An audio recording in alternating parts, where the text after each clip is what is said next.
और पश्चिम बंगाल की सत्ता का सिंहासन और उस पर काबिज होने के लिए बीजेपी की बिछाई नई बिसात।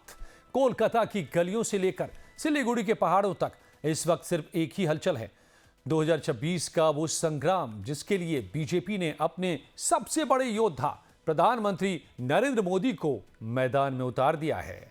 और आज पीएम ने एक चिट्ठी लिखी। बीजेपी के दिग्गजों के दौरों और हजारों करोड़ की सौगातों के बीच अब एक ऐसी चीज सामने आई है जिसने बंगाल की सियासत में इमोशनल कार्ड खेल दिया है।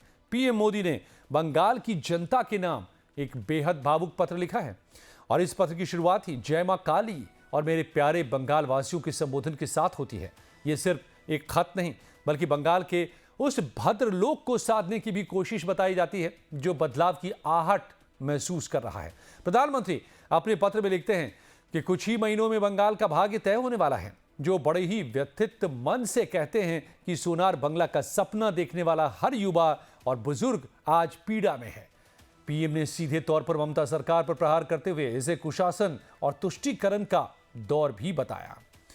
तो पत्र में पीएम मोदी लिखते हैं कि अब बस कुछ ही महीने में पश्चिम बंगाल का भाग्य सुनिश्चित हो जाएगा। आने वाली पीढ़ी का भविष्य किस दिशा में आगे बढ़ेगा ये आपके सोचे समझे फैसले पर निर्भर करता है। मेरे सोनार बंगला में सपने देखने का वाला हर एक जवान, बूढ़ा और महिला आज बहुत पीड़ा में है। उसकी पीड़ा से आज मेरा हृदय भी व्यथित है। इसलिए मैंने मन की गहराइयों में संकल्प लिया है, पश्चिम बंगाल को विकसित और समृद्ध बनाने का संकल्प।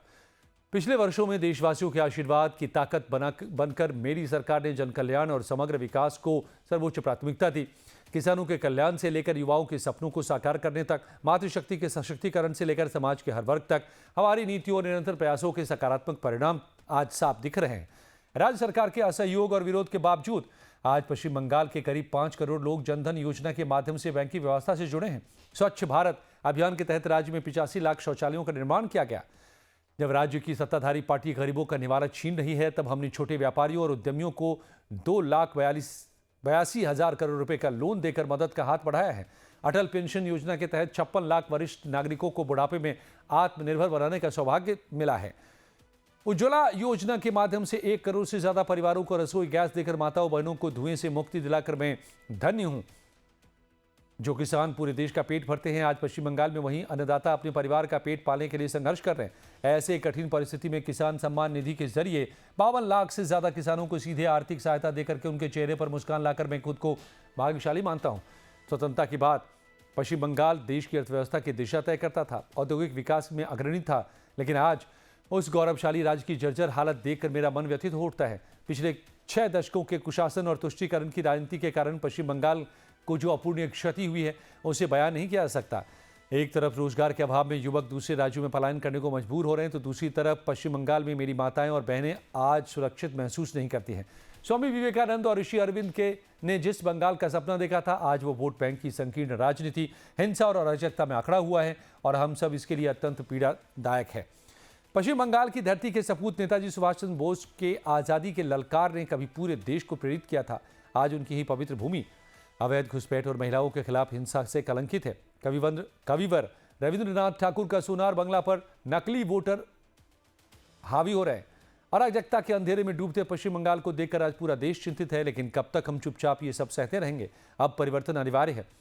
देश के कई राज्यों में आज जीवन स्तर बेहतर हुआ है, गरीबों के चेहरे पर मुस्कान आई है, आयुष्मान भारत के स्वास्थ्य सुरक्षा मिली है, युवाओं को रोजगार मिला है, महिलाओं की सुरक्षा सुनिश्चित हुई है। पश्चिम बंगाल के इस विकास और प्रगति का पूरा हकदार है पश्चिम बंगाल भी। तो मेरे प्रिय पश्चिम बंगाल वासियों, आप सभी से मेरी विनम्र अनुरोध है कि आप भी इस विकास यात्रा में शामिल हों। आपकी सेवा का अवसर मिलने की मैं बेसब्री से प्रतीक्षा कर रहा हूं। एक ऐसा अवसर जहां मन भयमुक्त होगा, मस्तक ऊंचा होगा, भ्रष्टाचार और कुशासन से मुक्ति मिले, माताओं बहनों की सुरक्षा सुनिश्चित हो, हमारे बच्चों को रोजगार की तलाश में दूसरे राज्यों में न जाना पड़े, बंगाल की संस्कृति अपना खोया हुआ गौरव वापस लाए। धार्मिक हिंसा के शिकार हमारे शरणार्थी भाई बहनों को सीए के माध्यम से नागरिकता मिले और मेरा पश्चिम बंगाल अवैध घुसपैठ से मुक्त होकर सुशासन की राह पर आगे बढ़े। भारत माता के वीर सपूत डॉक्टर श्यामा प्रसाद मुखर्जी की अथक प्रयासों से ही आज पश्चिम बंगाल भारत का एक अभिन्न अंग है। आइए उनके सपनों के पश्चिम बंगाल को फिर से जिंदा करें और कंधे से कंधा मिलाकर 2026 में विकसित पश्चिम बंगाल बनाने की शपथ लें। आपका नरेंद्र मोदी। तो नरेंद्र मोदी ने ये लंबा पत्र पश्चिम बंगाल के लोगों को सीधे सीधे लिखा है। पत्र के नीचे पीएम मोदी ने स्लोगन भी लिखा है, ए बार बीजेपी सरकार, यानी पीएम मोदी ने अपने इस पत्र के जरिए बंगाल में बीजेपी का चुनावी एजेंडा सेट कर दिया है। तो बीजेपी बंगाल को फिर से सोनार बंगाल बनाना, किसानों, युवा, मातृशक्ति, बुजुर्ग पर फोकस करने के साथ ही छोटे व्यापारियों, उद्यमियों पर पार्टी चुनाव में फोकस करेगी। इसके साथ ही बंगाल में तुष्टीकरण की राजनीति, घुसपैठ, महिला सुरक्षा, पलायन, बेरोजगारी, गरीबी, भयमुक्त, भ्रष्टाचार और कुशासन से मुक्ति का नारा बीजेपी चुनाव में जोर शोर से बुलंद करेगी। बंगाल में धार्मिक हिंसा का मुद्दा और सीए के जरिए ममता बनर्जी सरकार को घेरेगी। विकास के लिए बंगाल में परिवर्तन जरूरी है। विकास यात्रा में बंगाल के लोग शामिल करने के साथ ही 2026 में विकसित पश्चिम बंगाल पर चुनाव के दौरान बीजेपी पूरा जोर भी देगी।